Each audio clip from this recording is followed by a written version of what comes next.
The lid of the heavy plastic trash bin hit the pavement with a hollow, metallic thud that seemed to echo through the unnaturally quiet Scottsdale suburbs.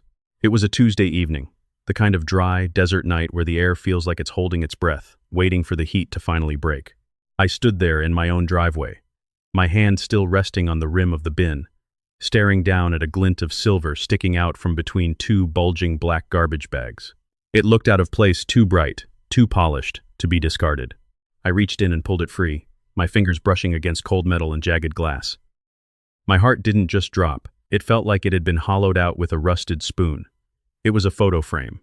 Not just any frame, but the one that had sat on the mantel of this house for nearly 40 years.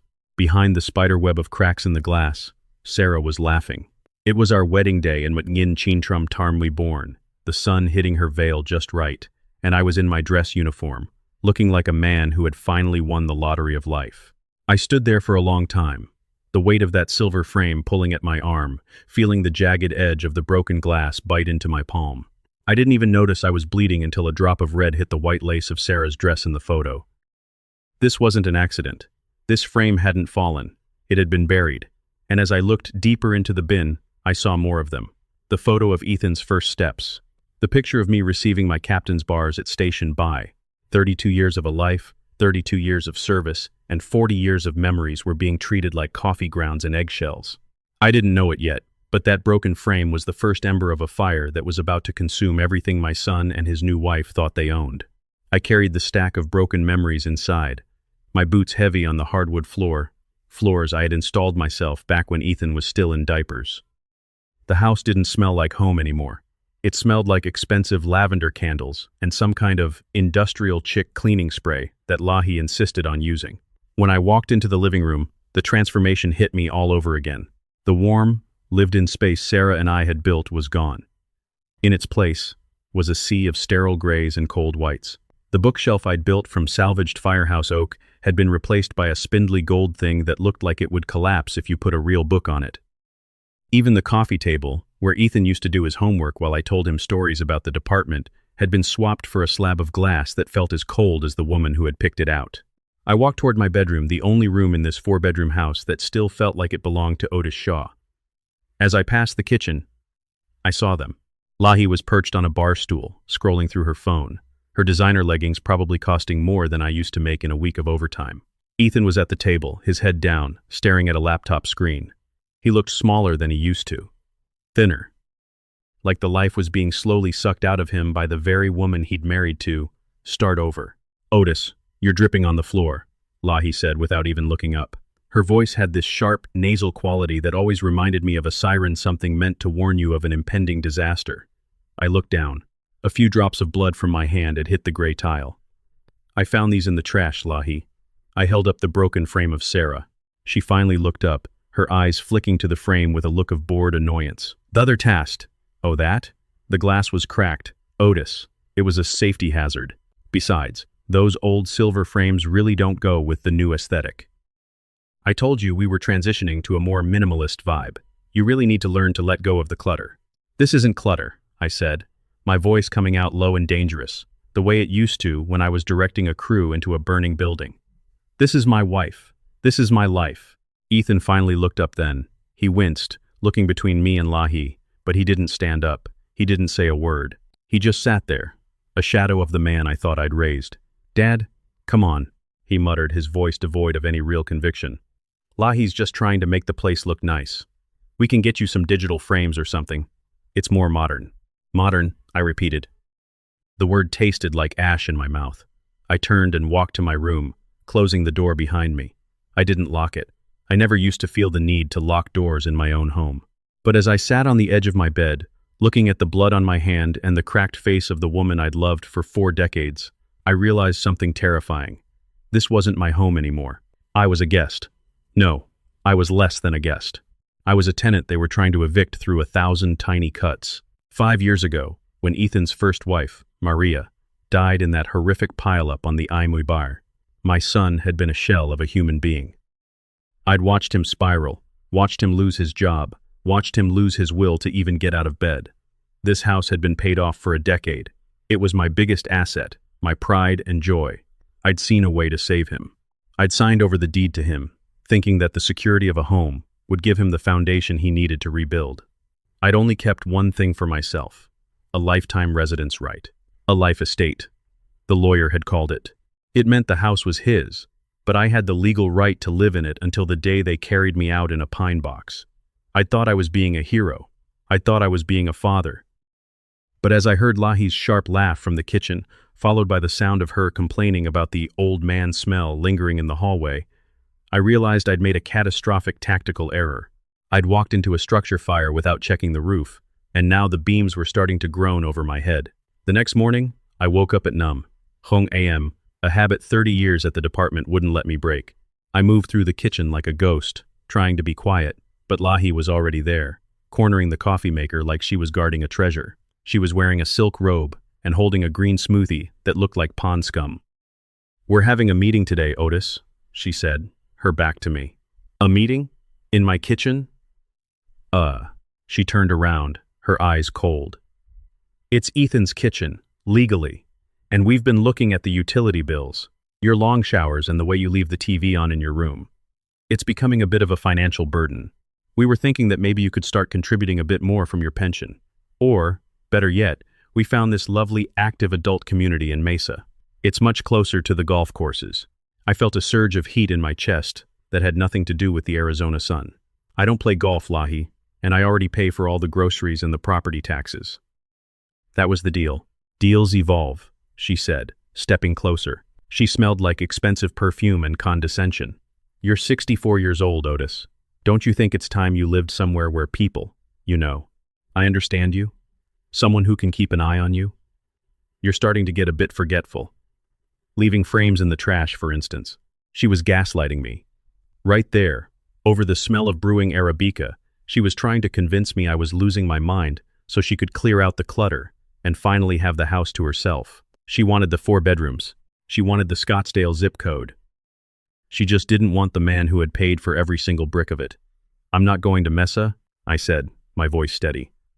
"We'll see," she whispered, a small, cruel smile playing on her lips. "Ethan agrees with me, He just doesn't have the heart to tell you to your face. He wants a life, Otis, a real life.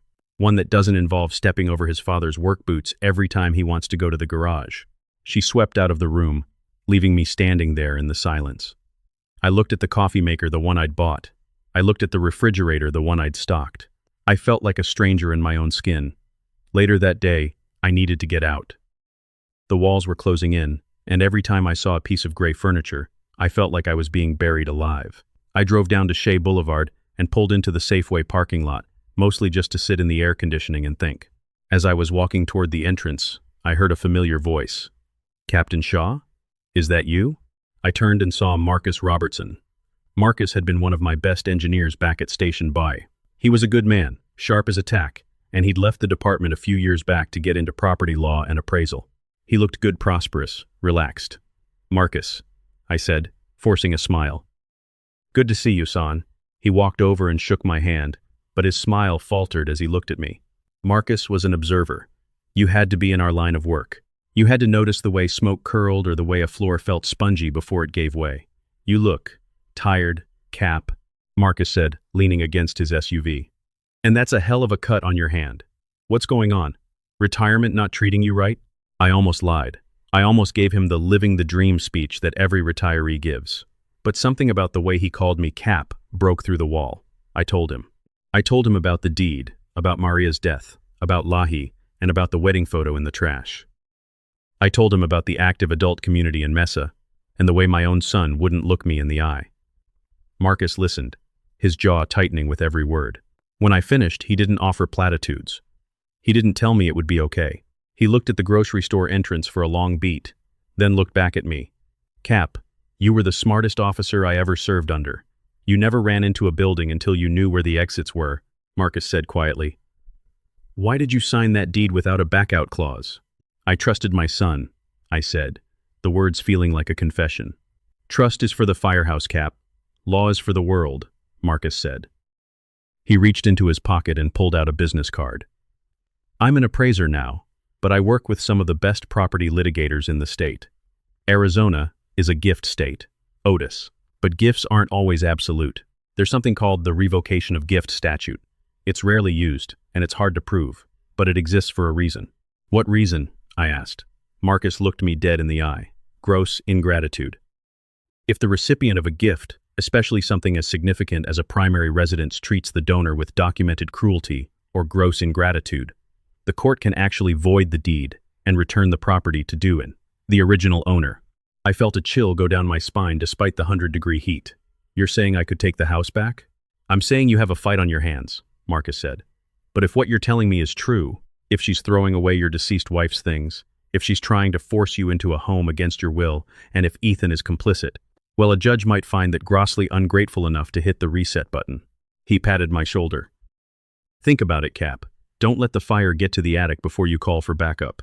I drove home in a daze. The revocation of gift. Gross ingratitude. The words looped in my mind like a rhythmic chant. When I pulled into the driveway, I saw Lahi's white Mercedes parked crookedly, taking up 2 spaces. I walked inside and saw a giant pile of my things sitting in the hallway. My old fire helmet, my collection of classic jazz records, my heavy winter coats. They were all stuffed into cardboard boxes. What is this? I asked, finding Lahi in the dining room. She was holding a clipboard, looking like she was conducting a military inspection. We're turning your room into a home office for my boutique, she said, her tone light, as if she were talking about the weather. We've decided it's just not practical for you to have that much space. We're moving you into the small guest room off the kitchen. You know, the one with the twin bed? It'll be much easier for you to manage. Less clutter to worry about. I looked at the boxes. I looked at the fire helmet I'd worn when I pulled a 6-year-old girl out of a burning basement in Wat Ngin Chin Trum Chin Mui Tarm. It was sitting on top of a pile of old newspapers. Where's Ethan? I asked, my voice dangerously quiet. At work. He agreed this was the best move for the family, Otis. Don't make this difficult. It's for your own good. I didn't argue. I didn't yell. I just picked up the box with my helmet and walked toward the small, windowless room off the kitchen. As I passed her, I saw her smirk. She thought she'd won. She thought she'd finally broken the old man. But as I sat in that cramped room, surrounded by the boxes of my life, I reached into my pocket and pulled out Marcus's card. I looked at the life estate papers I'd pulled from my filing cabinet earlier that week. I read the fine print, the legal jargon I'd ignored when I was blinded by a father's love. And that's when I saw it. Section by, paragraph ba. It was a standard clause, one my lawyer had slipped in 5 years ago that I'd barely glanced at. It mentioned irrevocable transfer, but with a tiny, handwritten addendum that noted, subject to the protections of ARS Mui High something something regarding the conduct of the parties. I didn't know the law yet, but I knew people, and I knew that Lahi was about to make a very big mistake. She thought Thanksgiving was going to be her coming-out party for her new social circle.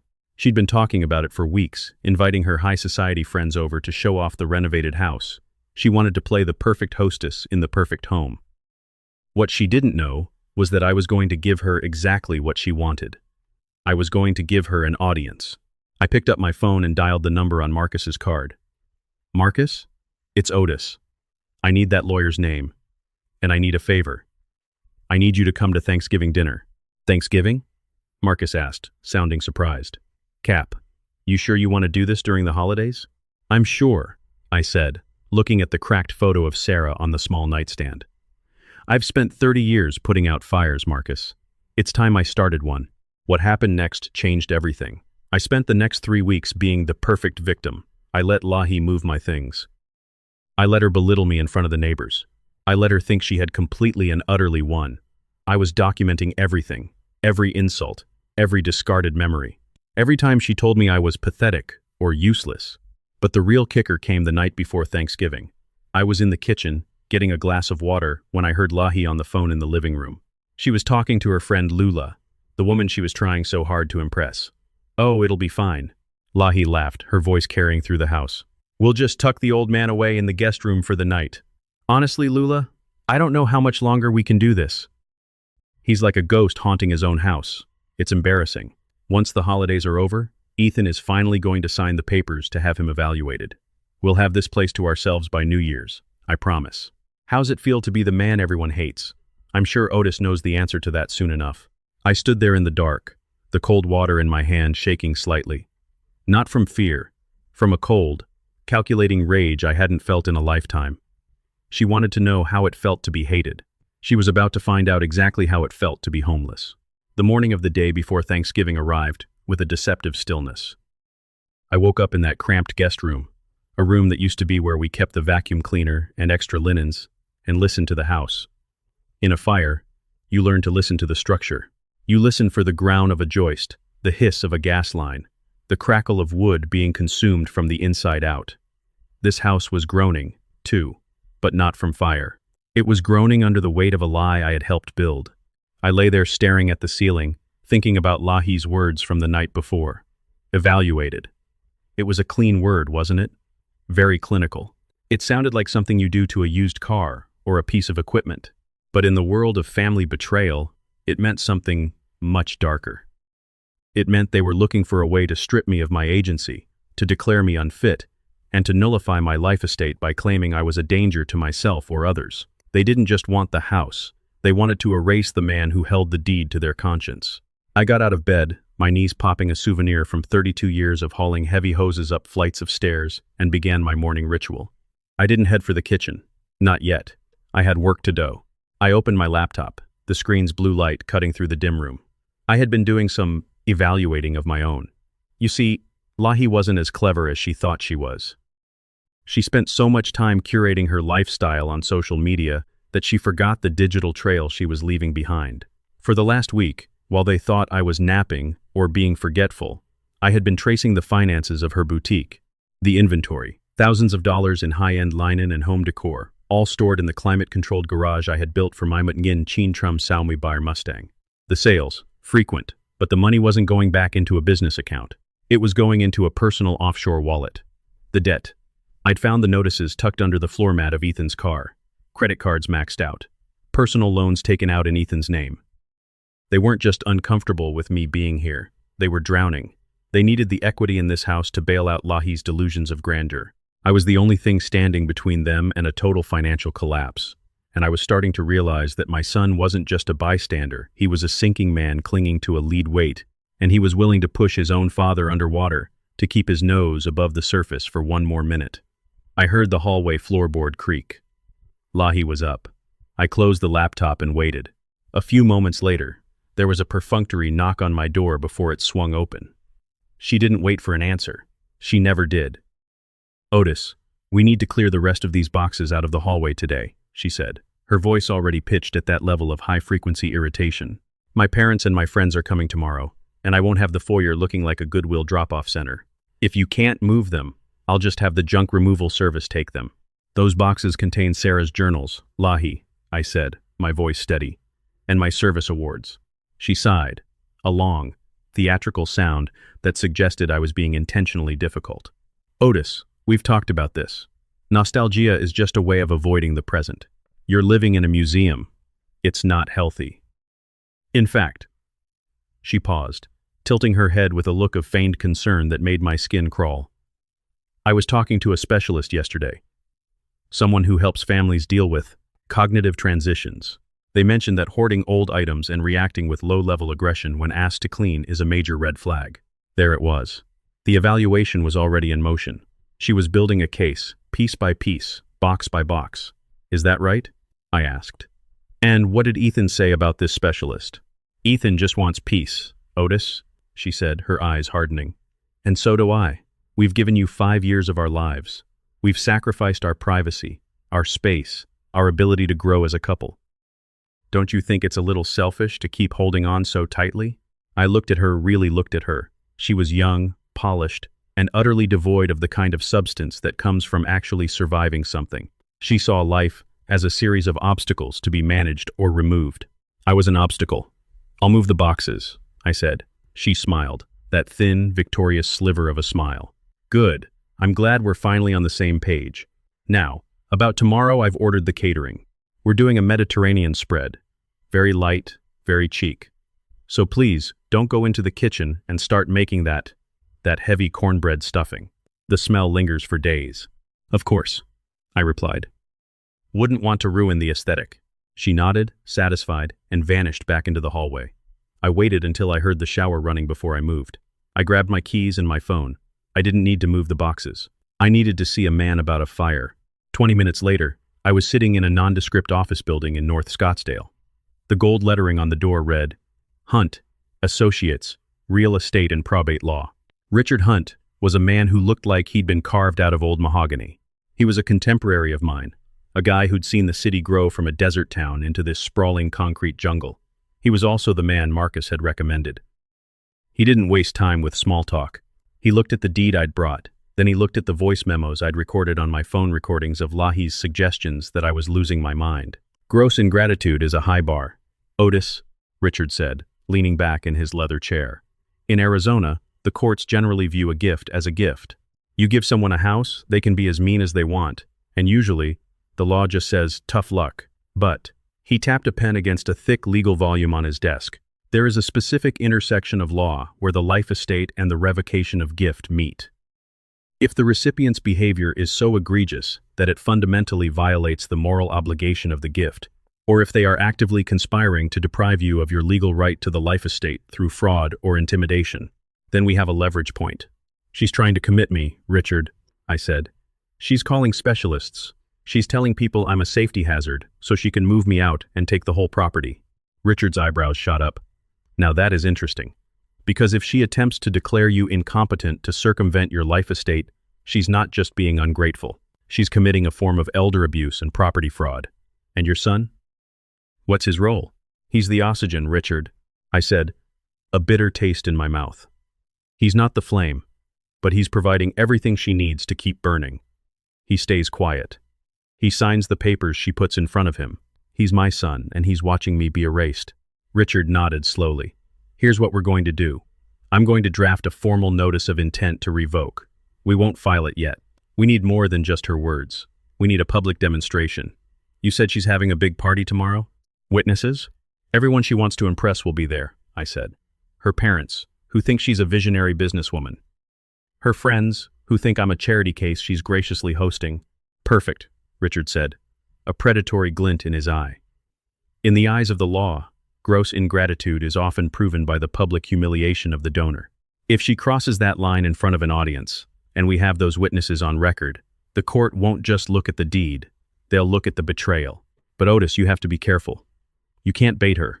You have to be the perfect, stoic victim until the very moment the trap snaps shut. Can you do that? I've spent 30 years waiting for the right moment to vent a roof, Richard, I said. I know how to wait for the heat to peak. I left his office with a stack of documents tucked under my arm, but I didn't go straight home. I made one more stop.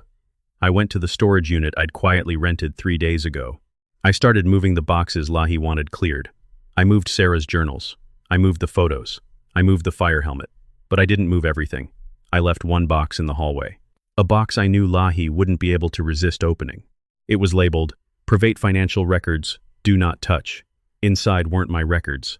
They were the printouts of her boutique's offshore transactions and the credit card statements she'd tried to hide from Ethan. I knew how Lahi's mind worked. She was a scavenger. She couldn't help but look for leverage. She'd find that box, she'd see the papers, and she'd realize that I knew her secret. The goal wasn't to hide it. The goal was to make her feel cornered. Because a cornered person doesn't act rationally. A cornered person lashes out. They get loud. They get cruel. They show the world exactly who they are. When I got back to the house, the tension was so thick you could have cut it with a fire axe. Lahi was in the kitchen, frantically barking orders at a catering coordinator over the phone. Ethan was in the backyard, staring at the pool with a drink in his hand. It was only high, hung PM. I walked past the trap box in the hallway and went to my tiny room. I sat in the dark for a long time, listening. About an hour later, I heard it. The rustle of paper. The heavy silence of someone reading something they weren't supposed to see. Then, a sharp, hissed breath. Ethan, get in here, now. Lahi's voice was like a whip crack. I heard Ethan's heavy footsteps coming in from the patio. I heard the muffled sounds of an argument, hushed tones, desperate whispers. I caught fragments. He knows. The IRS. He's going to ruin everything. I sat perfectly still, my heart hammering a steady rhythm against my ribs. I felt a strange sense of detachment, like I was watching a building I'd already condemned begin to buckle. Suddenly, the door to my small room burst open. It didn't just open. It hit the wall with a violence that made the few pictures I had left on the desk rattle. Lahi stood there, her face a mask of cold, white-hot fury. In her hand, she clutched the printouts from the box. You think you're so smart, don't you, Otis? She spat, her voice trembling. You think you can spy on me? In my house? You think you can threaten my business with these lies? Ethan was standing behind her, his face pale, looking like a man who had just realized the ship was already half submerged. Dad, why would you? Why are you looking into our business? I didn't stand up. I stayed in the chair, looking at them from the shadows of my cramped little cell. It's hard not to notice things when the mail is addressed to resident and the collection notices are piling up on the porch, Ethan. You're a senile old man who doesn't understand modern finance, Lahi screamed. She took a step into the room, looming over me. This is it. I was going to wait until after the holidays, but I'm done. Ethan, call the service. Now. He's paranoid. He's delusional. He's creating files on us. He's a danger to our sanity and our home. Lahi, wait, Ethan stammered, his hand reaching for her arm. No, she whirled on him. Look at him, Ethan. He's sitting here in the dark, plotting against us. He's trying to steal our future. Is this the man you want in our house? A man who stalks his own daughter-in-law? She turned back to me, her eyes wild. Tomorrow, Otis. Tomorrow is Thanksgiving. You're going to sit at that table, and you're going to be the grateful, silent little old man you're supposed to be. You won't say a word about these papers. You won't breathe a word about our finances. And the day after, you're gone. We've already signed the intent to vacate for the guest room. We'll have the police remove you if we have to. You have nothing. Do you hear me? Nothing. I looked at my son. Is that what you want, Ethan? You want the police to drag your father out of the house he gave you? Ethan looked at the floor. He looked at Lahi. Then he looked back at me, and for a split second, I saw a flash of the boy I'd raised. But it was swallowed by the fear of the woman standing next to him. Maybe. Maybe it's for the best, Dad, he whispered. You're not yourself lately. You're making everything so hard. They turned and walked out, Lahi slamming the door so hard a small piece of plaster fell from the ceiling. I sat there in the dark, the silence returning like a heavy blanket. I reached out and picked up my phone. I saw a text from Marcus. Everything is ready for tomorrow, Cap. We've got the special guests confirmed. Hope you're ready for the heat. I didn't know it yet, but the fire wasn't just coming, it was already here. And as I stared at the door they just slammed in my face, I realized that I didn't feel sad anymore. I didn't feel betrayed. I felt focused. Tomorrow, they were going to put on a show for their friends. They were going to display their beautiful house, their successful business, and their unfortunate but cared for elderly father. What they didn't realize was that I had spent my entire career learning one vital truth. The most dangerous fires are the ones that burn underground, unseen, until the moment the floor disappears. And tomorrow, I was going to pull the rug. I didn't sleep that night, not because of the cramped twin bed or the hum of the refrigerator through the thin wall of the guest room, but because my mind was busy conducting a mental autopsy of the last 5 years. When you spend 30 years in the fire service, you learn to see things in layers. You don't just see a couch, you see a fuel source. You don't just see a window, you see an egress point. And as I sat there in the dark, I finally saw the layers of my own life for what they were: a series of tactical errors made in the name of love. The memory of the day I signed the deed felt like a phantom limb, an itch I couldn't scratch. It had been exactly 5 years ago, almost to the day. Ethan had been a ghost of himself. When he lost Maria, his first wife, it was like someone had pulled the plug on his soul. I watched my son, a man who had once been full of fire, sit in this very living room for months, staring at the walls until the shadows grew long. I thought I was doing the right thing.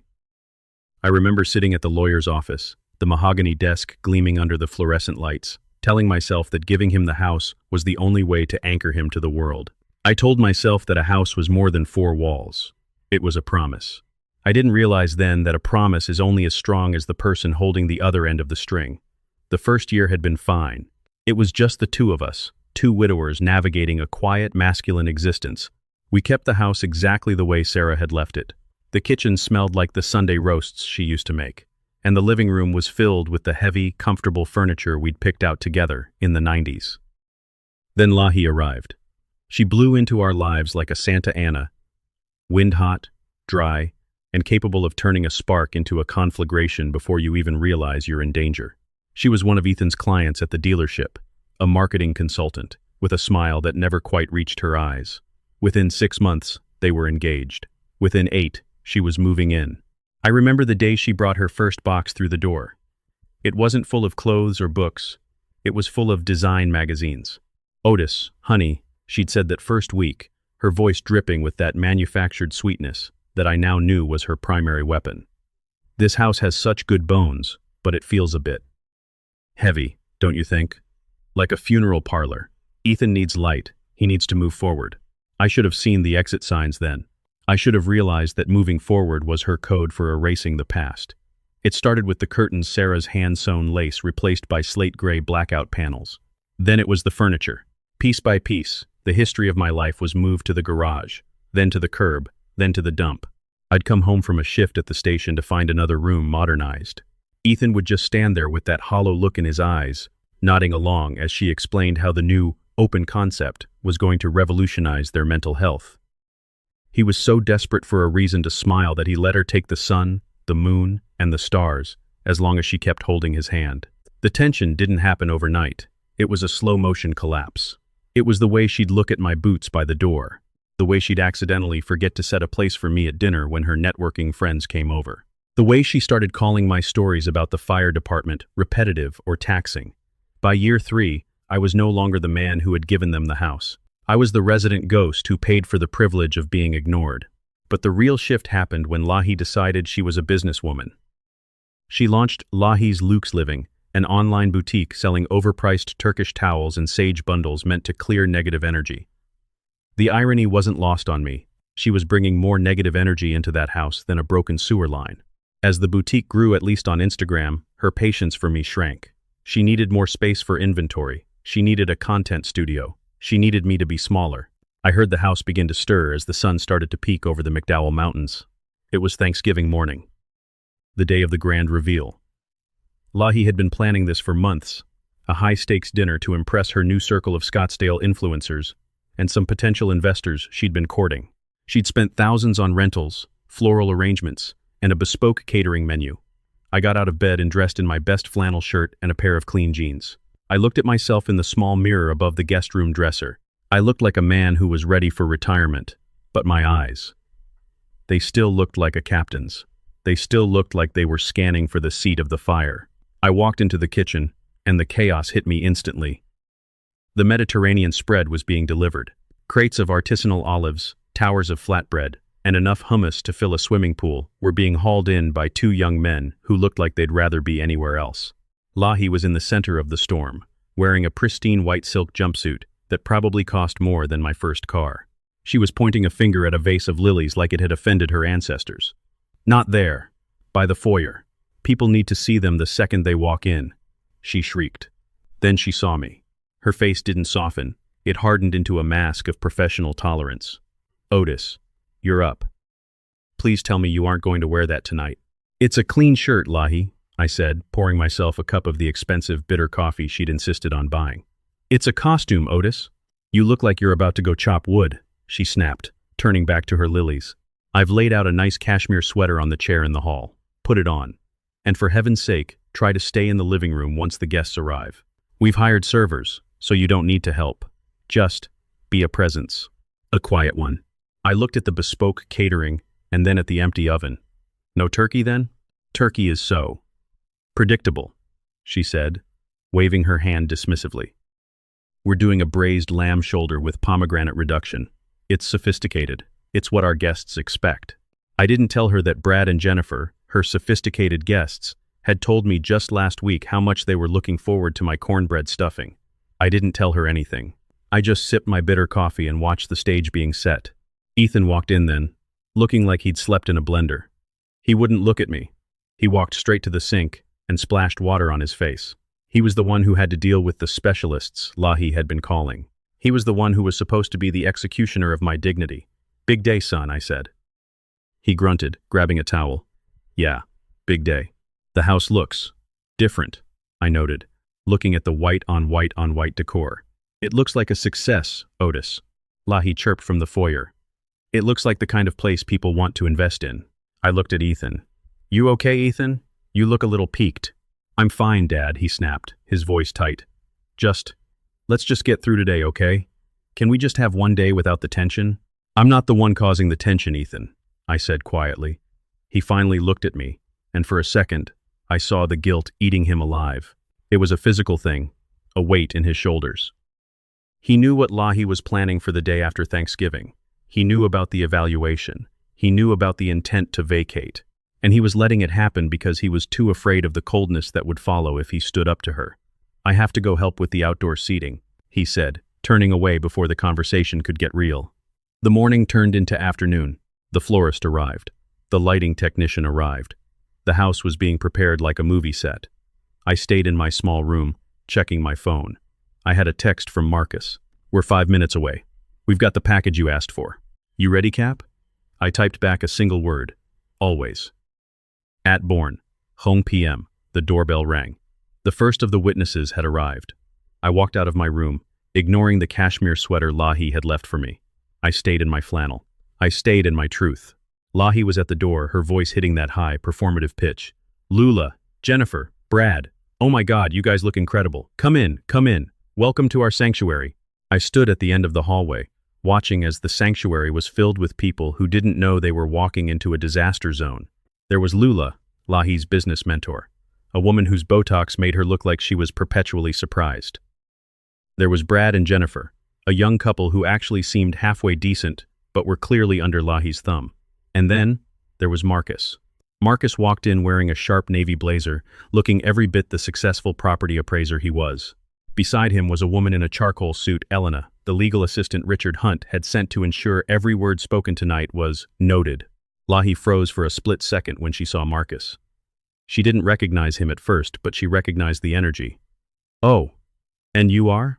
"Marcus Robertson," he said, extending a hand. "I'm a friend of Otis's. He mentioned you were having a bit of a celebration and invited me along." "I hope that's not a problem?" I saw the flash of irritation in Lahi's eyes. The old man had invited a guest without her permission. But with Lula and the others watching, she couldn't play the villain. "Not yet." "Of course not," she lied, her smile tightening. "Any friend of Otis's is?" "Well, we're all family here." "Come in, Marcus." The guests filtered into the living room. Drinks were served, and the performance began. Lahi moved through the crowd like a shark in silk, talking about her vision for the boutique and the exciting expansion they were planning. She gestured to the house as if it were a trophy she'd won, never once mentioning the man who had paid for it.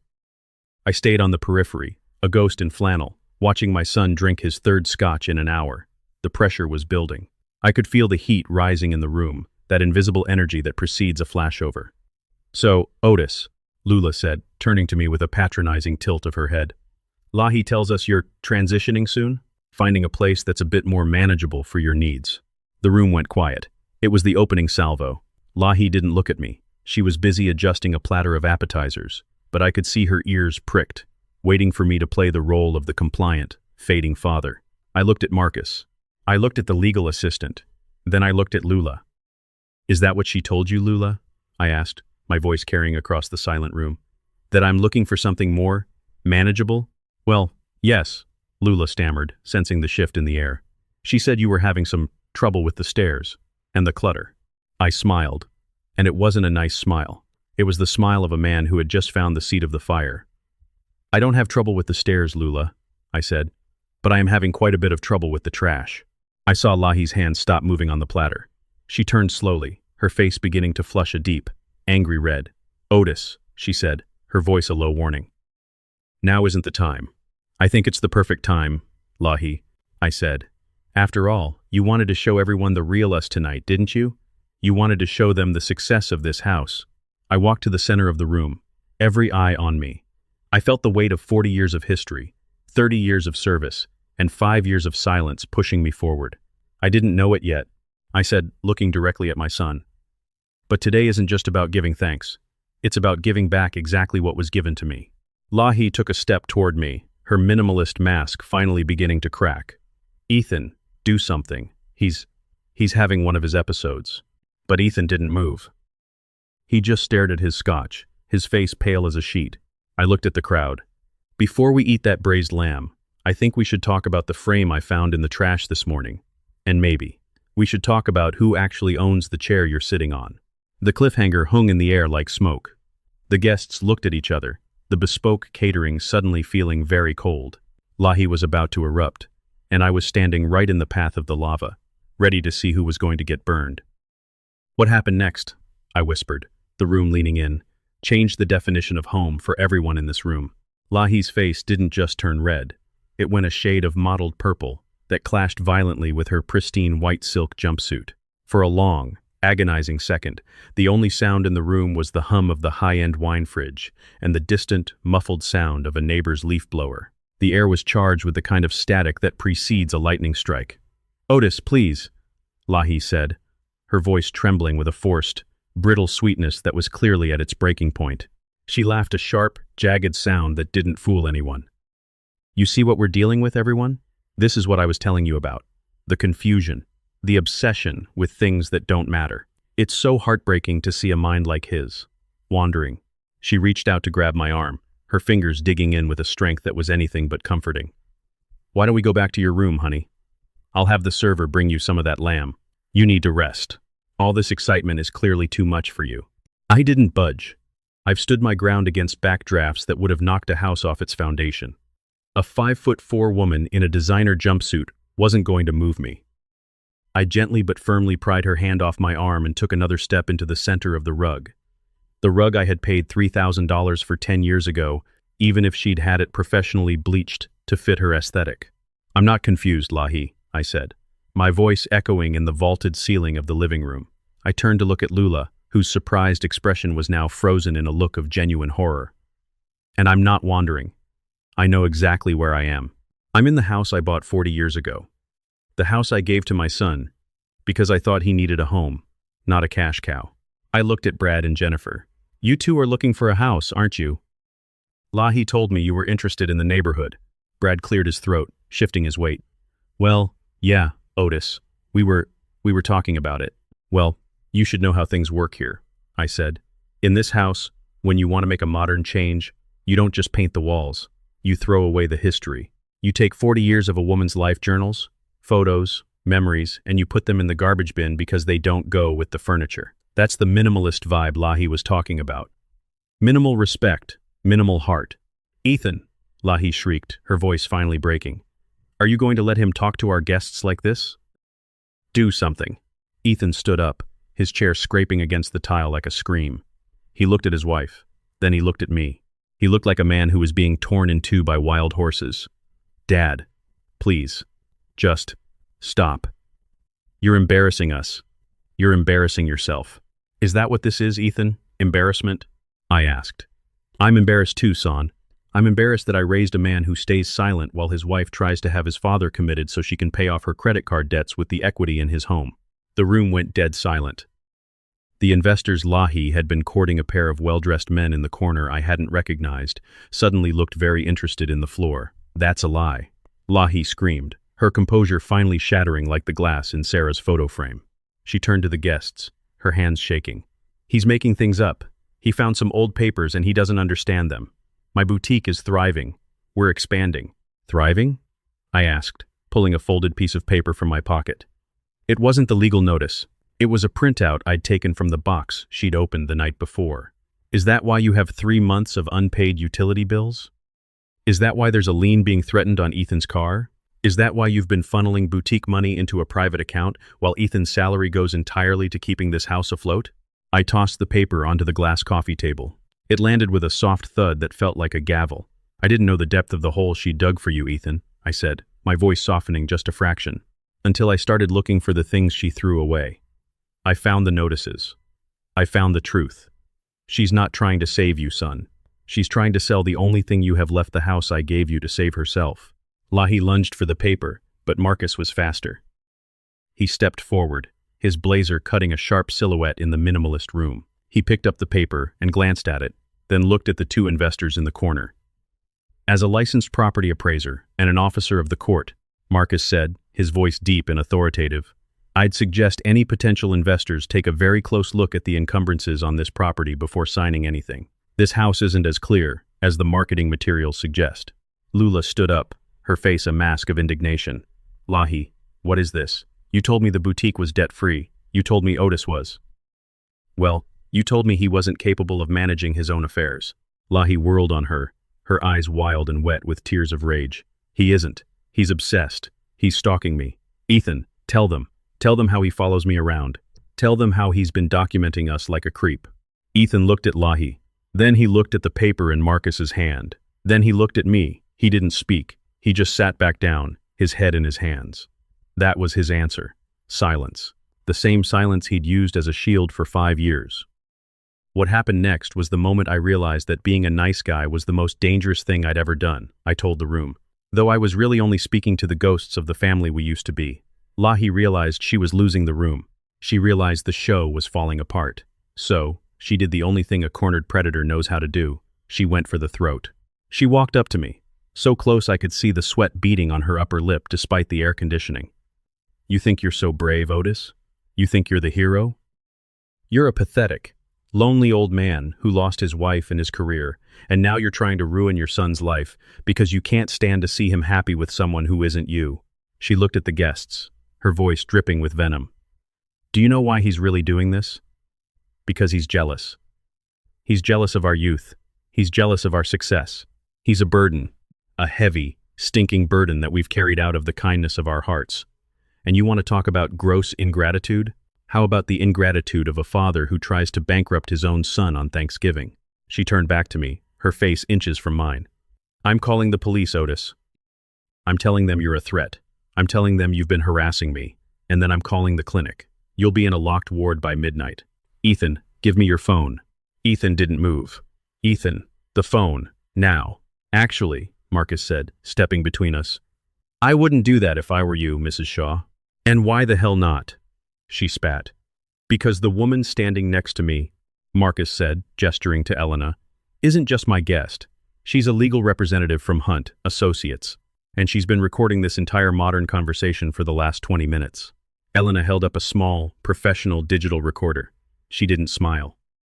She just looked at Lahi with the cold, clinical gaze of someone who had seen 100 people just like her. Arizona is a one-party consent state, Elena said quietly. And Mr. Shaw, as a resident and legal stakeholder in this property, has authorized the recording of all interactions in the common areas. Your statements regarding his mental health, your threats of false imprisonment, and your admission that you intend to circumvent his life estate. It's all on the record. Lahi froze.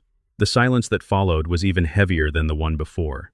It was the silence of a structure finally giving way, the beams snapping, the roof about to drop. What does that mean?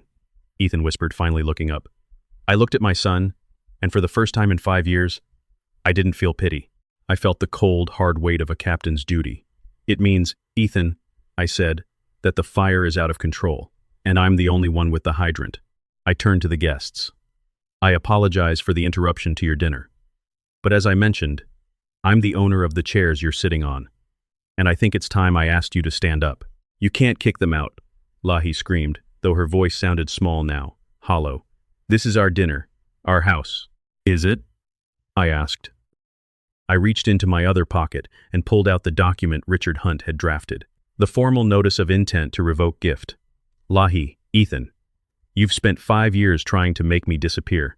You've treated my home like a showroom, and me like the old man smell you couldn't scrub out. You've lied about your finances, you've threatened my freedom, and you've thrown away the only things I had left of my wife. I handed the paper to Ethan. He took it with trembling hands. This is a formal notice, I said. Based on the documented pattern of gross ingratitude, psychological abuse, and the attempt to commit property fraud through a forced mental health evaluation, I am petitioning the court to revoke the deed of gift. As of this moment, the legal process to return this house to my sole ownership has begun. Lahi laughed, but it was a breathless, terrified sound. You can't do that. It's a gift. A gift is forever. Not in Arizona, Marcus said. And not when the recipient is actively trying to destroy the donor. We have the witnesses. We have the recordings. And we have the financial records you tried to hide. I looked at the guests. Please, leave, now. Lula was the first to move. She grabbed her designer bag and headed for the door without a word to Lahi. Brad and Jennifer followed, their faces pale. The 2 investors were already out the door before I could even look at them. Within 2 minutes, the sanctuary was empty of everyone except the family. The braised lamb sat untouched on the table, the pomegranate reduction looking like blood under the white LED lights. Lahi whirled on Ethan. Do something, rip it up, tell him he's crazy. Ethan didn't rip the paper. He sat there, staring at the words gross ingratitude. He looked like he was finally seeing his own reflection in the glass of the coffee table, and he didn't like what he saw. I can't, Lahi, he whispered. He's right. We did this. I didn't do anything, she screamed, slapping him across the face. I was trying to build a life for us. I was trying to make something of this pathetic, dusty family. She turned to me, her eyes filled with a hatred so pure it was almost beautiful. You think you've won? You think you can just take it back? I'll burn this house to the ground before I let you have it. I'll ruin you, Otis. I'll tell everyone what you are. I've already told them what I am, Lahi, I said, walking toward the hallway. I'm a man who knows how to save what's worth saving. And right now, this house is the only thing left in this room worth the effort. I walked back to my small room, but I didn't close the door. I sat on the bed and waited. I knew what was coming. I knew that Lahi wasn't done. She had one more card to play, one more way to hurt me that I hadn't prepared for. What happened an hour later wasn't just a betrayal. It was a crime. And it was the moment I realized that I wasn't just fighting for a house, I was fighting for my life. I sat in the dark, listening to the screaming in the living room, until suddenly, the screaming stopped. It was replaced by a silence so sudden and so sharp that it made the hair on my arms stand up. Then, I heard the sound of a match striking. The sound of a match striking is unmistakable to a man who spent 3 decades listening for the first breath of a disaster. It's a crisp, rhythmic scritch pop, followed by the faint, sulphurous hiss of oxygen being consumed. In the silence of that hollowed-out house, it sounded like a gunshot. I was out of my chair before the flame could have traveled an inch. I didn't run. I moved with the practiced, heavy-footed intent of a captain heading into a structure fire. My heart was a steady hammer in my chest. I knew where she was. I didn't even have to think about it. The backyard. The bespoke fire pit she'd installed over the summer, a sleek, concrete bowl filled with lava rocks in my memories. I burst through the sliding glass doors. The desert air was cooling fast, the night sky a deep, bruised purple. Lahi was standing over the pit, her white silk jumpsuit glowing like a ghost in the moonlight. She held a match in one hand and one of Sarah's journals in the other. "Lahi, don't," I said, my voice low, the kind of tone I used to keep rookies from panicking when the ceiling started to groan. She didn't look up. She dropped the match into the pit. A small, hungry blue flame licked at the corner of the journal, the one from what Ngin Chin Trum, Chin Wei Hai, the year Ethan had the pneumonia that almost took him. Sarah had stayed up every night writing in that book, recording every breath he took, every degree his fever dropped. It was more than paper. It was a mother's vigil. "You want your life back, Otis?" Lahi whispered, her voice sounding thin and ragged. "Here it is. This is all it's worth." She dropped the journal. Then, she reached into a cardboard box at her feet, a box she must have hidden under the patio furniture earlier. She pulled out a handful of photographs. Our trip to the Grand Canyon, my retirement party. A shot of me holding Ethan in the hospital the day he was born. "Lahi, stop." Ethan's voice cracked from the doorway. He stumbled out onto the patio, his face a mask of horror. "What are you doing? Those are Dad's." "They're trash, Ethan," she screamed, her head snapping toward him. "It's all trash. He's trying to take our home. He's trying to put us on the street. Why are you defending him? He's the one who betrayed us." She threw the photos into the pit. The fire, fed by the dry paper and the gas starter, roared to life.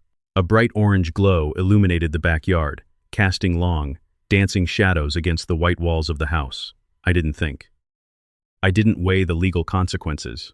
I stepped forward, my heavy boots thudding on the pavers, and I grabbed her wrist. I didn't squeeze hard enough to break bone, but I squeezed hard enough to let her know the nice old man was officially dead and buried. "Get away from the fire," I said. "Let go of me." "Ethan, he's hurting me," she wailed, playing the victim until the very end. Ethan took a step toward us, his hands out, trembling. "Dad, let her go. Lahi, please, just stop burning the stuff." "She's not burning stuff, Ethan," I said, my eyes locked on hers. "She's burning evidence. And she's burning the last reason I had to ever look at you with anything but pity." I shoved her back, not enough to make her fall, but enough to clear the path. I reached into the pit. I've reached into hotter things than this. I grabbed the journal, the edges already blackened and curling. I slapped the flames out against my thigh, the heat searing through my jeans, but I didn't feel it. I felt nothing but the cold, hard weight of a decision that had finally reached its final form. Marcus and Elena, the legal assistant, were on the patio now. Marcus had his phone out, the flashlight beam cutting through the smoke. "I've got it all on video, Otis," Marcus said, his voice grim. "Intentional destruction of property. Malice. It's all here." Lahi collapsed into one of the expensive outdoor chairs, her white jumpsuit stained with soot and ash. She started to sob, not the quiet, dignified sob of someone who was sorry, but the loud, performative wail of someone who had realized the exit doors were locked. "You're monsters," she choked out. "All of you. I just wanted a beautiful life. Is that so wrong? I just wanted us to be someone." "You wanted to be someone at the expense of everyone else, Lahi," I said, holding the charred journal to my chest. "And you didn't care who you had to set on fire to stay warm." I turned to Ethan. He was standing by the pool, looking down at the water. The orange light from the fire pit reflected in his eyes, making him look like he was burning from the inside out. "We need to go inside, Ethan," I said. "We have things to discuss. Real things. Not marketing visions or aesthetic transitions. The truth." We moved back into the living room. The bespoke catering was still sitting there, a silent witness to the wreckage of the evening. Marcus and Elena sat at the dining table, opening their briefcases. They looked like surgeons preparing for a difficult but necessary amputation. "Ethan, sit down," I commanded. He sat. He looked like a man waiting for a death sentence. "Lahi, you too," I said. She lingered in the doorway for a moment, her eyes darting toward the front door, probably calculating if she could run. But she knew she had nowhere to go. Her parents were in Tempe, and from what I'd heard of her phone calls, they were just as tired of her visions as I was. She sat at the far end of the table, as far from me as possible. "Richard Hunt and I have been doing some deep diving over the last 48 hours. I began, my voice steady. Beyond the gross ingratitude, beyond the emotional abuse, we found something that changes this from a civil matter to a criminal one." I looked at Marcus. He pulled a document from his folder and slid it across the glass table toward Ethan. "What is this?" Ethan whispered, his eyes scanning the paper. "It's a HELOC," Marcus said. "A home equity line of credit, taken out 6 months ago, for $150,000.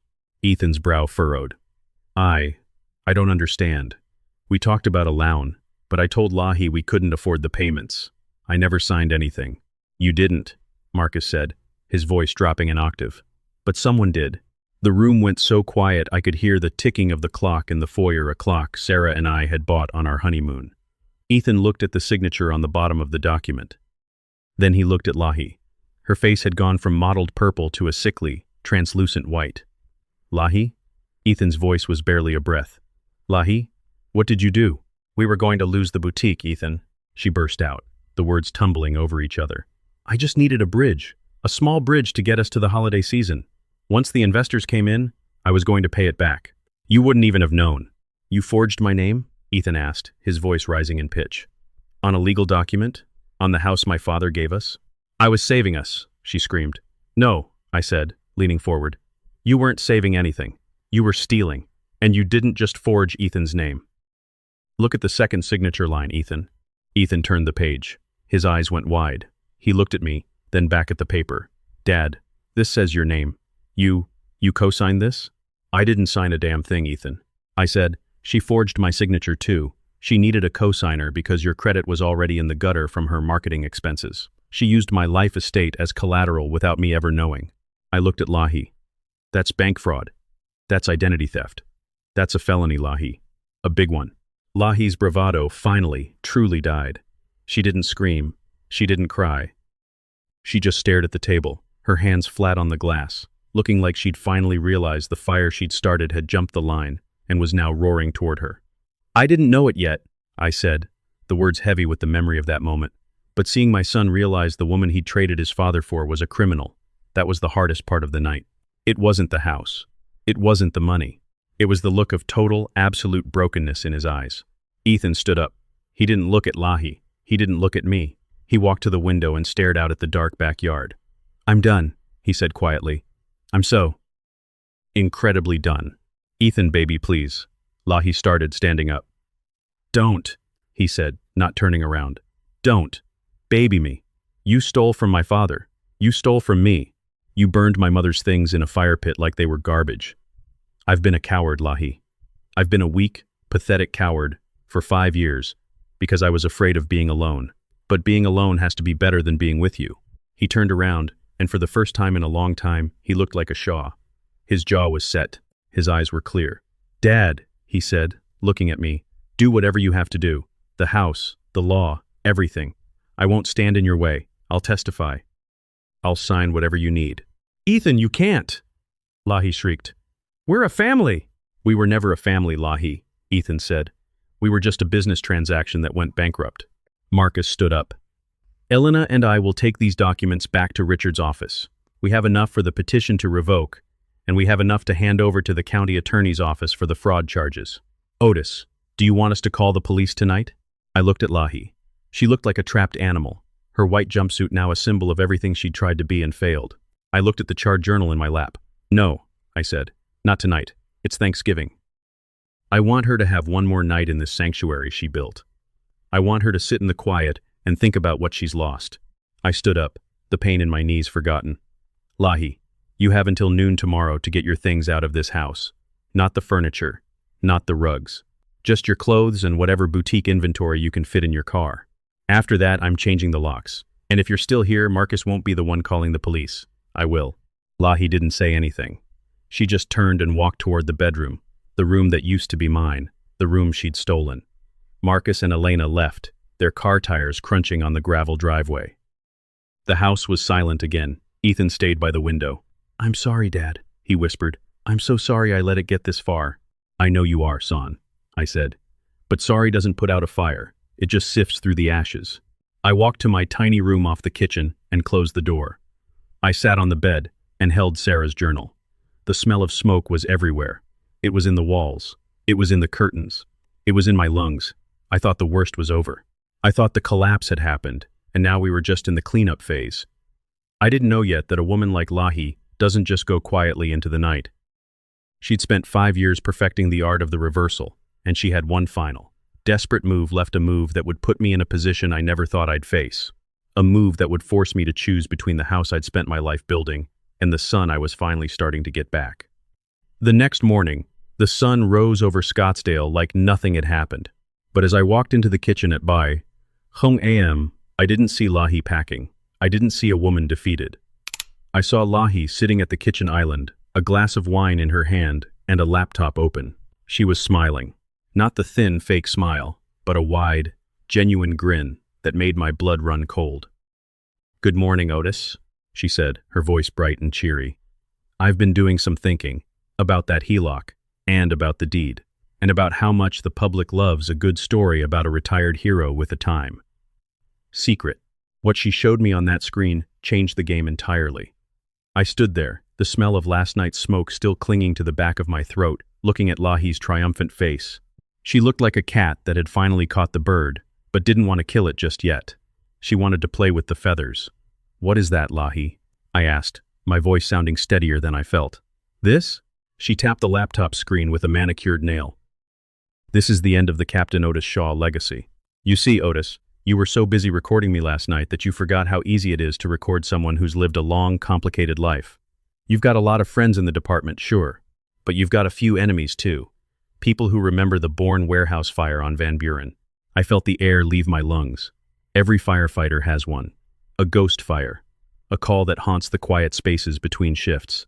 For me, it was the Van Buren cold storage fire. We'd lost a man, a rookie named Tommy Vance. I was the commanding officer. The official report said it was a structural failure, unavoidable. But the rumors had persisted for years, that I'd pushed the crew too far into a building that was already dead.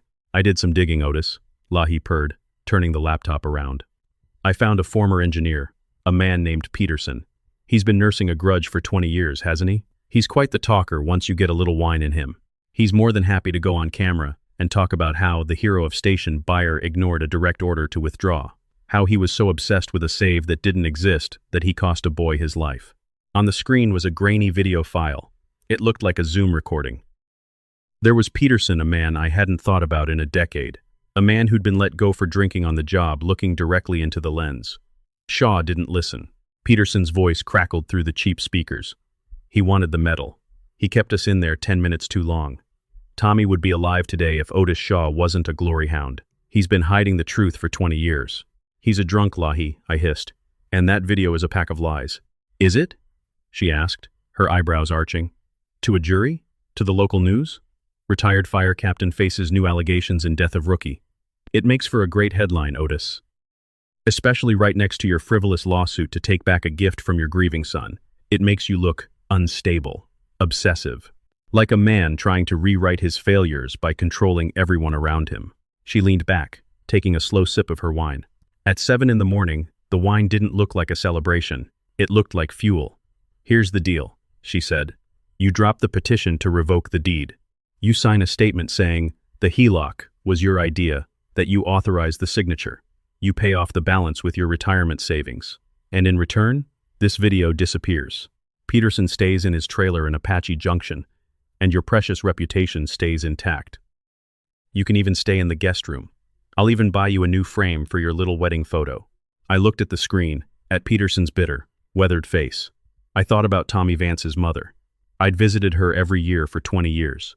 I'd carried the weight of that fire every single day. The truth was that I had pulled the crew out, but Tommy had gone back in for a dog he thought he'd heard. I'd spent 20 years not telling the world it was Tommy's mistake to protect his memory for his mother. And now, Lahi was using that grace as a weapon. "You're a parasite, Lahi," I said quietly. "I'm a survivor, Otis," she countered. "You have until noon. If you aren't at Richard Hunt's office dropping the suit by then." I hit send to every news outlet in Maricopa County, and then I call the Vance family and tell them their son was murdered by a man who's now trying to throw his own son on the street. I turned and walked out of the kitchen. I didn't go to my room. I went to the garage.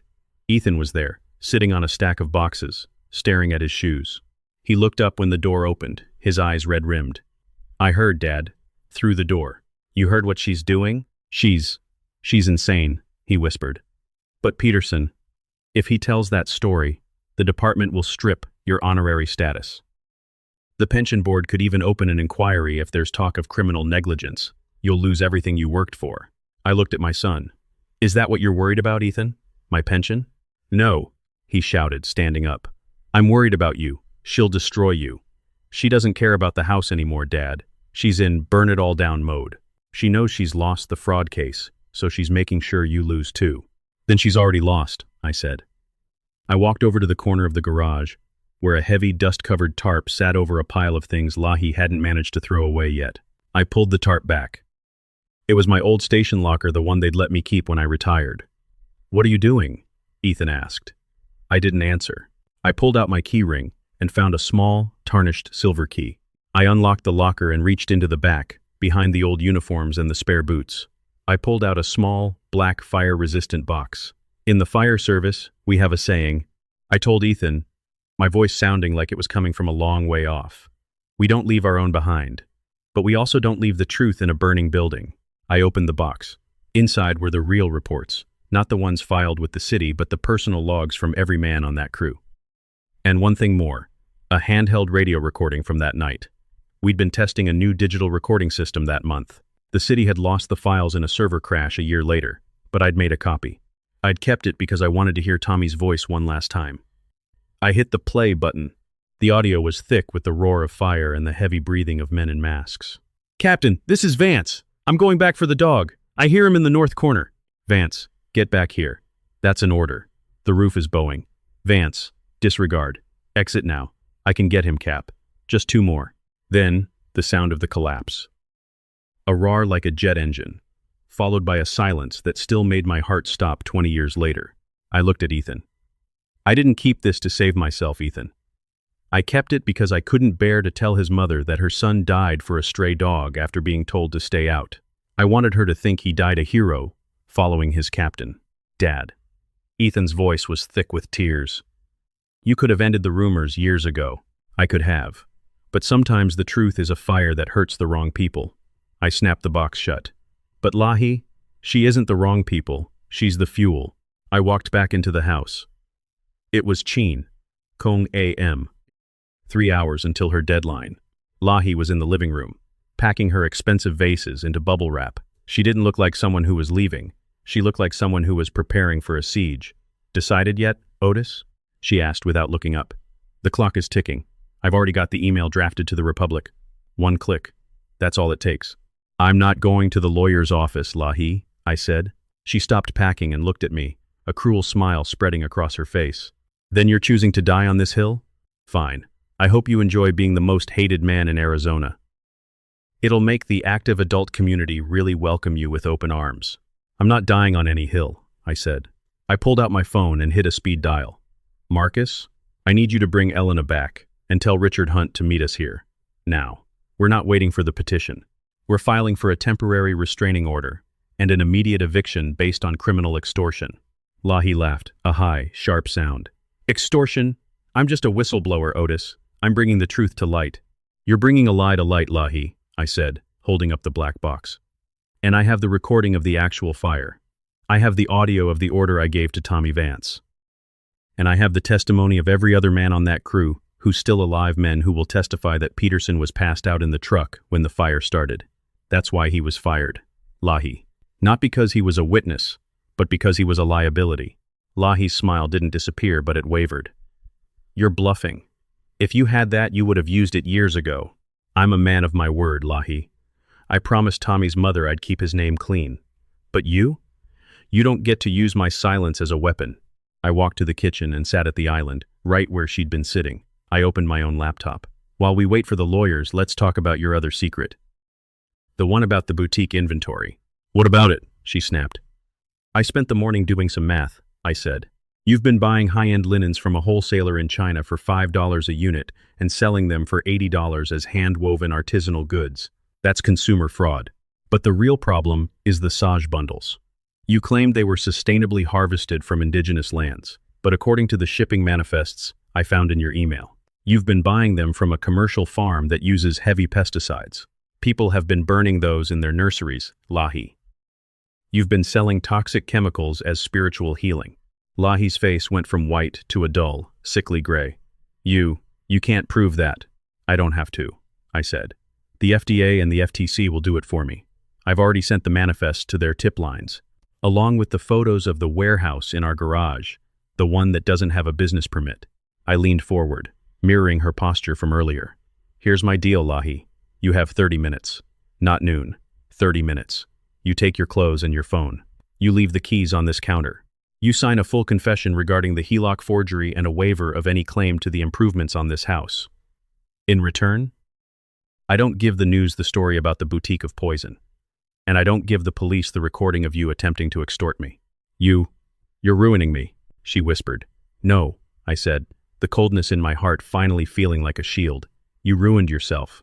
I'm just the one who's calling the inspectors. The front door opened. Richard Hunt, Marcus, and Elena walked in. They didn't look like guests. They looked like the cleanup crew after a catastrophic failure. Otis, Richard said, his voice grave. We have the papers, and we have the sheriff on standby. Lahi looked at the three of them. She looked at Ethan, who was standing in the hallway, his face stone cold.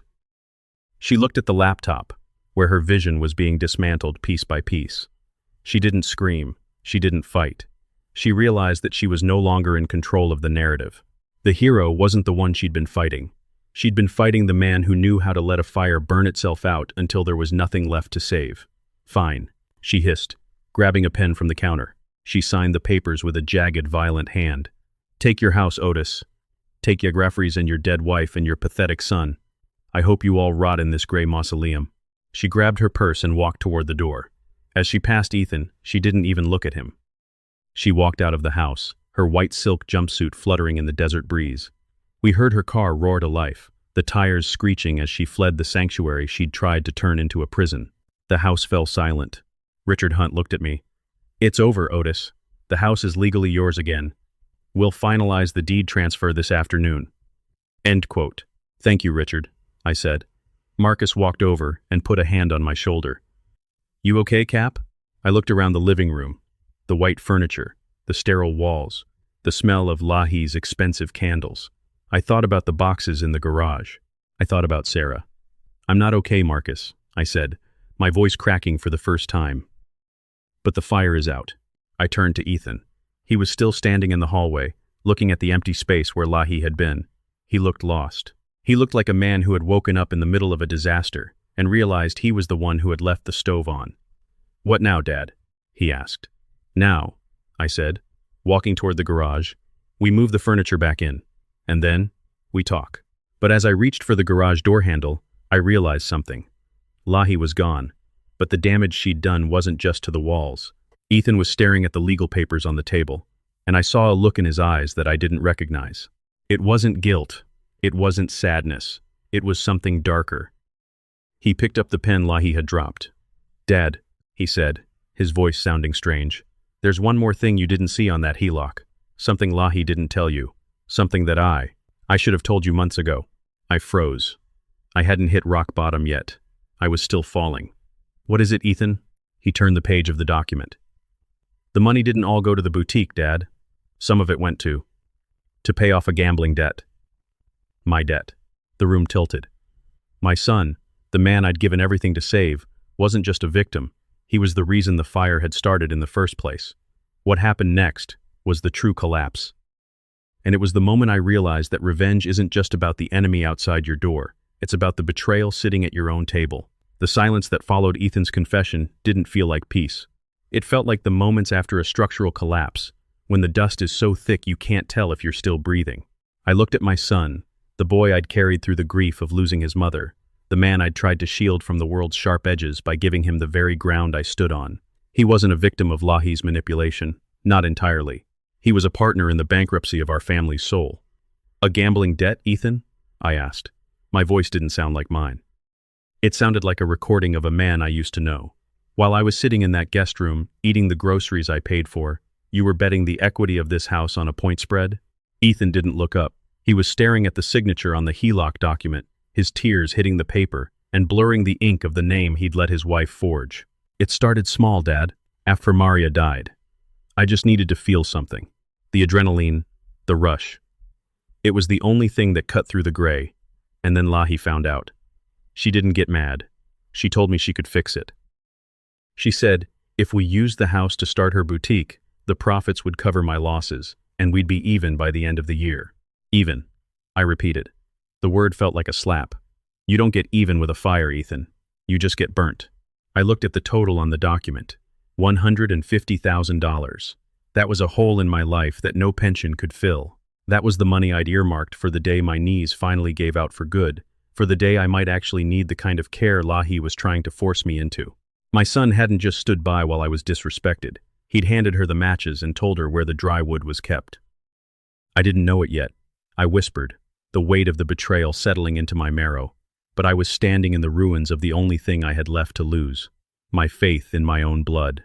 Richard Hunt and Marcus were still in the room. They looked at each other with the practiced solemnity of men who dealt in the wreckage of human lives every day. Richard cleared his throat, the sound sharp in the quiet room. "Otis," Richard said, his tone careful. "This changes the legal landscape. If Ethan was aware of the HELOC and benefited from it, even if his signature was forged by Lahi, with his tacit consent, it complicates the fraud charges. The bank won't care who signed what if the money was deposited into a joint account they both accessed. They'll come for the house. And since you're the life tenant, your residency is protected, but the property itself could be foreclosed upon the moment you pass." "So I won," I said, a bitter laugh bubbling up in my chest. "I won back a house that's essentially a ticking financial bomb." "Not necessarily," Marcus said, stepping forward. He was looking at Ethan with a disgust he didn't bother to hide. "But you're at rock bottom, Cap. The hero of Station Bai is sitting in a numtrum, Hongdola house with a mutrum nummui, Hongdola Lian and a son who's a liability." I stood up and walked to the window. The white-on-white living room felt like a hospital wing. It was sterile, cold, and smelled of failure. I looked out at the driveway. Lahi was gone, but she'd left the structure weakened. And now I knew the rot went all the way to the foundation. "Ethan," I said, not turning around. "Get out. Dad, please." I said, "Get out," I barked, the captain's voice returning with a ferocity that made the windows rattle. "You have 10 minutes to pack a bag. You're going to stay with your cousin in Glendale. I don't want you in this house. I don't want to hear your voice. I need to decide if I'm looking at my son or just another fire hazard I need to clear out of my life." Ethan stood up, shaking. He looked like he wanted to argue, but he saw my reflection in the window. He saw the man who had survived the Van Buren fire. He saw the man who had no more mercy to give. He turned and stumbled toward the stairs. Once he was gone, I turned to Richard. "What are my options?" "Truly," Richard sighed, leaning against the glass coffee table. "We can still proceed with the revocation of the gift. The gross ingratitude is still legally sound, especially with the extortion attempt this morning. We get the deed back in your name. But the lien stays. You'd have to sue Ethan and Lahi for the Mot Trum Nam Mui, Hong Do La to clear the title, and let's be honest, Otis, they don't have it. Lahi's boutique is a house of cards, and Ethan is a warehouse worker with a gambling problem. So I'm stuck, I said. You're not stuck, Marcus said, his eyes narrowing. You're just in a position where you have to decide what's more important. The house or your peace? I looked around the room. I thought about Sarah. I thought about the 40 years of memories that Lahi had tried to burn and Ethan had sold for a parlay bet. I realized then that the house wasn't a sanctuary anymore. It was a monument to a family that didn't exist. The realization hit me like a backdraft. I didn't want this house. I wanted the life this house was supposed to represent, and that life was gone. It had been gone since the day I signed that deed 5 years ago. I'm selling it, I said. Richard blinked. Otis, you just fought a war to get it back. I fought a war for the right to it. I corrected him. There's a difference. I'm going to take the deed back. I'm going to use the evidence of fraud and extortion to force Lahi and Ethan into a settlement where they relinquish all claims to the sale proceeds. I'll pay off the bank, I'll pay your fees, and I'll take whatever's left and buy a small, quiet place where I don't have to look at these gray walls ever again. And Ethan? Marcus asked. Ethan is going to learn what it means to be a man without a safety net. I said, I'm not his anchor anymore. I'm just the man who used to live in the house he destroyed. The next 48 hours were a blur of tactical maneuvers. We didn't wait for a court date. Richard Hunt issued a global settlement offer to Lahi's parents' lawyer. It was simple and brutal. Option A, we go to the police with the forgery, the extortion recording, and the boutique of poison manifests. Lahi goes to prison. Ethan loses his job and likely faces conspiracy charges. The house goes into a messy, years-long litigation that ruins everyone. Option B, Lahi signs over every cent of her interest in the property. Ethan does the same. They both sign a gag order. I sell the house, pay the debt, and they walk away with their freedom and nothing else. By Saturday morning, the papers were signed. Lahi was a ghost, likely already halfway to a new life of scams in another state. Ethan was a broken man, living out of a duffel bag in his cousin's spare room. I was alone in the big house. I spent the afternoon moving the real furniture back into the living room. I dragged the old firehouse oak bookshelf out of the garage. I brought back the heavy leather recliner that Lahi hated. I hung the scorched photo of Sarah back on the wall, even without the glass. It should have felt like a victory, but as I sat in that chair, looking at the empty, quiet house, I felt the rock bottom Marcus had talked about. I had my dignity. I had my house. But I was the last man standing in a graveyard of my own making. I picked up the phone to call the realtor, ready to put the for sale sign in the yard and end this chapter forever. But as the dial tone hummed in my ear, I heard a soft knock at the front door. It wasn't Ethan. It wasn't Marcus. I opened the door to find a woman I hadn't seen in 20 years. She was older now, her hair a soft cloud of white, but she had the same kind eyes I remembered from a dozen Sunday afternoons. Otis? She asked, her voice trembling. Mrs. Vance, I whispered, Tommy Vance's mother. I got a call, she said, clutching her purse. A woman. She said she was your daughter-in-law. She told me something, Otis. She told me the truth about what happened to my Tommy. She said you'd been hiding it. She said you were the reason he died. I felt the floor vanish beneath me for the final time. Lahi hadn't just fled. She'd fired one last shot on her way out the door, the one bullet she knew I couldn't dodge. What happened next? I told the empty air of the foyer was the moment I realized that some fires never truly go out. They just wait for someone to open the door. I looked at the woman who had lost everything because of a dog and a captain's silence, and I realized my revenge wasn't complete. I hadn't just lost a house. I was about to lose my soul. And if I wanted to survive this, I was going to have to do something I hadn't done in 30 years. I was going to have to walk back into the flames. I stood there with the door open, the dry Arizona heat pressing against my back, but I felt like I was standing in the middle of a winter freeze. Mrs. Vance Martha looked at me with eyes that had seen 20 years of unanswered questions. She wasn't angry yet. She was something worse. She was hopeful that the man she had trusted all these years wasn't a monster, but terrified that the woman who called her was telling the truth. Come in, Martha, I said, my voice barely a whisper. I stepped aside, and she walked into the sterile white-on-white tomb that Lahi had turned my home into. She looked at the modern furniture, the lack of photos, the coldness of it all, and she shivered. She called me 3 times, Otis. Martha said, sitting on the edge of the gray sofa like she was afraid it might swallow her. She said you'd been carrying a recording. She said you let my Tommy take the fall for your mistake because you didn't want to lose your pension. She said you're a master of the narrative. Is that true, Otis? Did my boy die because you were too proud to call a retreat? I looked at the black, fire-resistant box sitting on the kitchen island. I had spent 20 years protecting a dead boy's honor because I knew his mother didn't have anything else to hold on to. I'd let the rumors simmer, let the old-timers at the station whisper behind my back, all so she could believe her son was a perfect soldier who followed every order until the very end. But Lahi had taken that grace and twisted it into a garrote. I didn't know it yet, I said, looking Martha in the eye. But the hardest fire I ever had to fight wasn't the one on Van Buren. It was the one burning in this living room, right now. I walked over to the island and picked up the box. I didn't say a word. I just brought it over, sat down across from her, and pulled out the old digital recorder. I felt the weight of 20 years of silence pressing on my chest.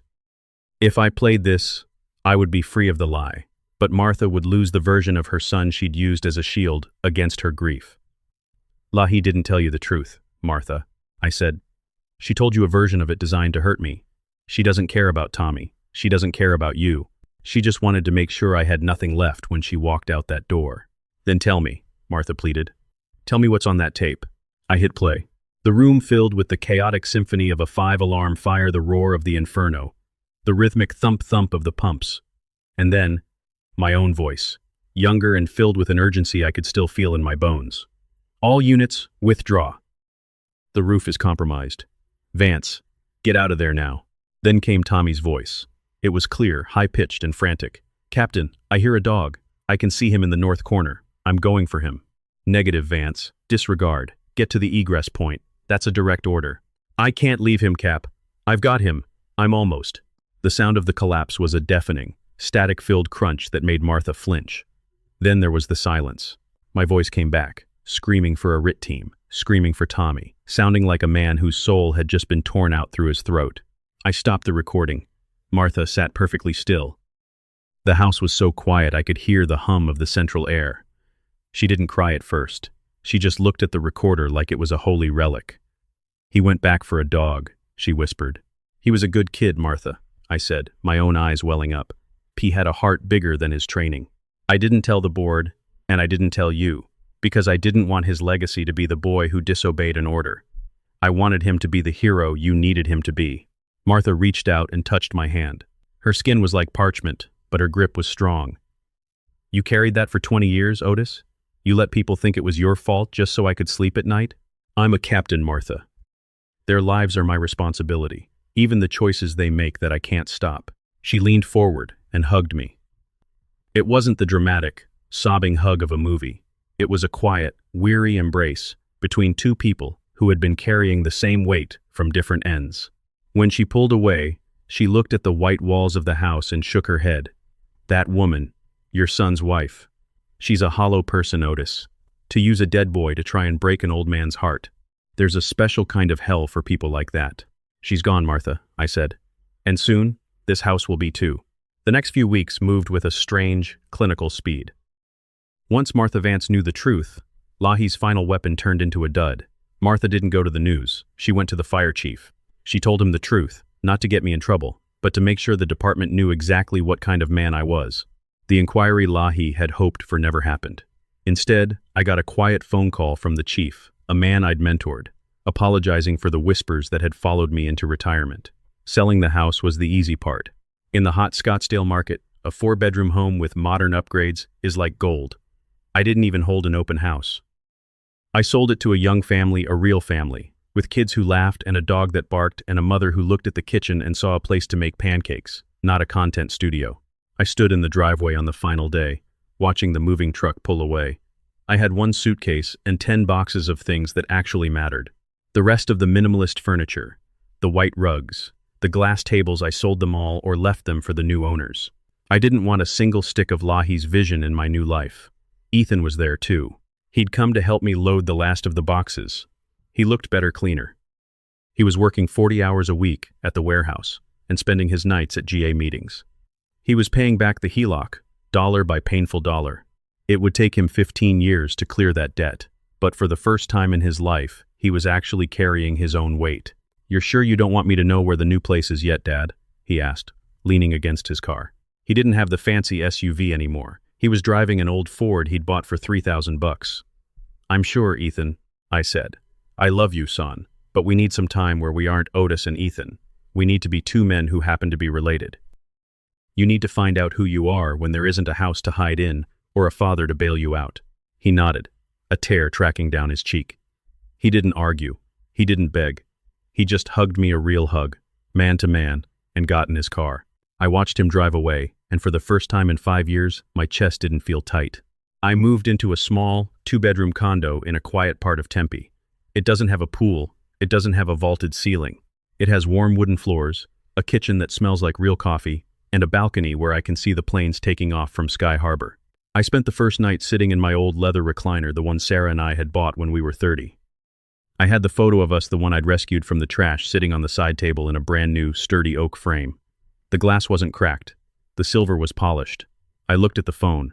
I'd had a lot of messages lately. Brad and Jennifer had called to apologize for not standing up for me sooner. Marcus was coming over next week for a beer. Even Lula had sent a text saying she'd cut ties with Lahi after finding out about the toxic sage. Lahi's revenge had backfired in the most spectacular way possible. By trying to make me the man everyone hates, she had forced me to show everyone exactly who I was. And in doing so, she had accidentally surrounded me with the people who actually cared.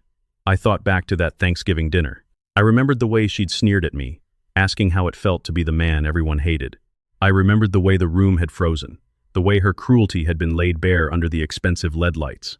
What she never understood was that hate is a fire that needs constant fuel to stay alive. Respect. Respect is like a slow-burning ember. You can bury it under ash. You can try to drown it with lies.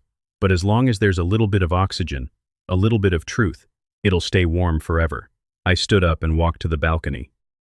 The Arizona sunset was doing its thing, painting the sky in shades of orange and purple that no designer could ever replicate. I took a deep breath of the dry, evening air. It didn't smell like lavender candles or industrial chick. It smelled like rain in the distance and the faint, sweet scent of creosote. I realized then that I wasn't the man everyone hated. I was the man who had survived. I was the man who had reclaimed his name, his home, and his peace. The gross ingratitude case was closed. The house was gone. The lies were burnt to ash. I sat back down in my chair, picked up a book, and felt something I hadn't felt since before Maria died, before Ethan spiraled, before Lahi walked through my door. I felt like the captain of my own life again, and as the stars began to poke through the desert sky, I knew one thing for certain. I didn't need a 4-bedroom house to be a big man. I just needed to be a man who could look at his own reflection and not want to look away. It felt like freedom. And let me tell you, freedom tastes a whole lot better than braised lamb with pomegranate reduction. I closed my eyes, the quiet of the condo wrapping around me like a well-worn coat, and finally, after 5 long years, I fell into a sleep that had no ghosts. I was home.